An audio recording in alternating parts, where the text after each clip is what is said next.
लड़ाई बिहार में एनडीए से है, क्योंकि सत्ता में यही लोग हैं। नीतीश और भाजपा की सरकार है, और अगर इनको हटाना है, बदलाव चाहिए तो इनको हटाइए।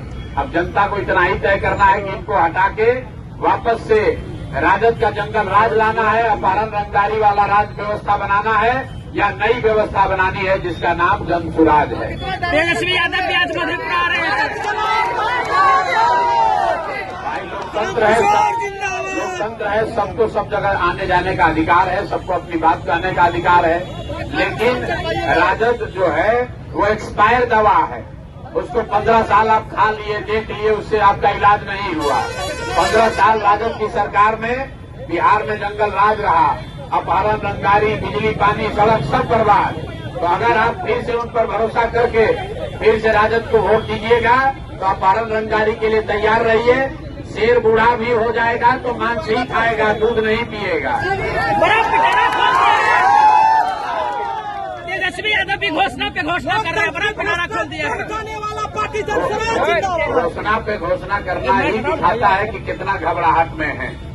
कल तेजस्वी यादव ने अपने घोषणा पत्र में जो बात कहा है कि बिहार में हर परिवार से एक आदमी को नौकरी दे देंगे, तो साथ में ही भी लिख के दे देंगे, बोले 20 महीना में दे देंगे, तो ये भी लिख के दे देंगे 20 महीना में अगर नहीं दे पाए तो बिना मांगे इस्तीफा दे देंगे।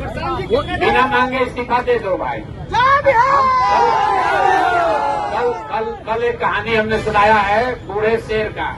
जब शेर बूढ़ा हो गया और शिकार करने की स्थिति में नहीं रहा तो सोने का कंगन लेकर बैठता है, और इस चक्कर में बैठता है इस सोच से कि कोई राहगीर चलता हुआ सोने के कंगन के लालच में आएगा तो हम उसको खाएंगे। तो तेजस्वी यादव राजद के लोग वही लालच दिखा रहे हैं कि बिहार की जनता उस लालच में फंसे, और फिर सरकार में आ जाए तो फिर अपना रंगदारी, अपहरण, लूट मार, हत्या चालू करें।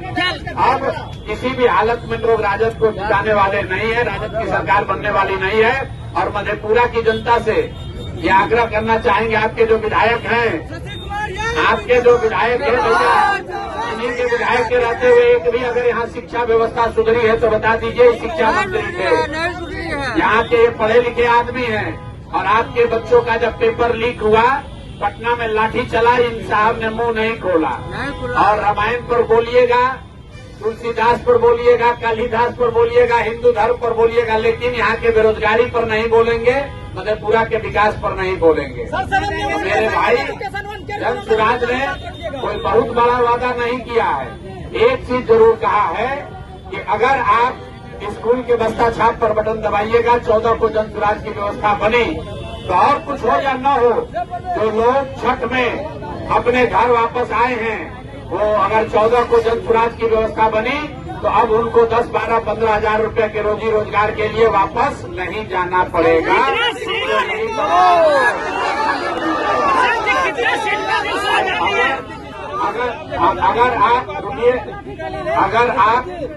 अगर आप फिर जाति धर्म के नाम पर वोट दीजिएगा तो छठ के बाद पीठ पर झोला बांध के दिल्ली, बॉम्बे, कलकत्ता, तमिलनाडु, गुजरात जाने के लिए तैयार रहिए। अब साल भर फिर मधेपुरा का, अपने गांव का, परिवार का मुंह देखने को नहीं मिलेगा।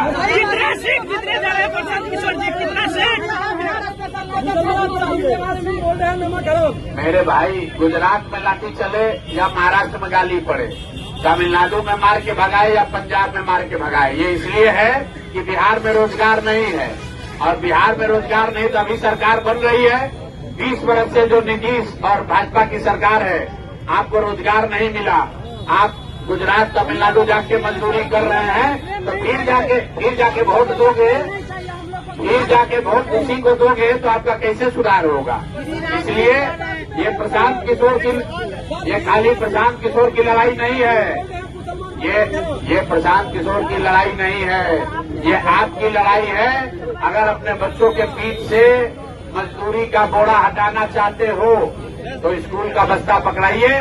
बिना पढ़ाई के कोई उपाय नहीं है, और नहीं तो नेता सब जाति धर्म में बांट कर आपसे वोट लेता रहेगा। नेता का लड़का हेलीकॉप्टर पर चलेगा और आपका लड़का रोड पर चलेगा, उसके पैर में चप्पल भी नहीं होगा।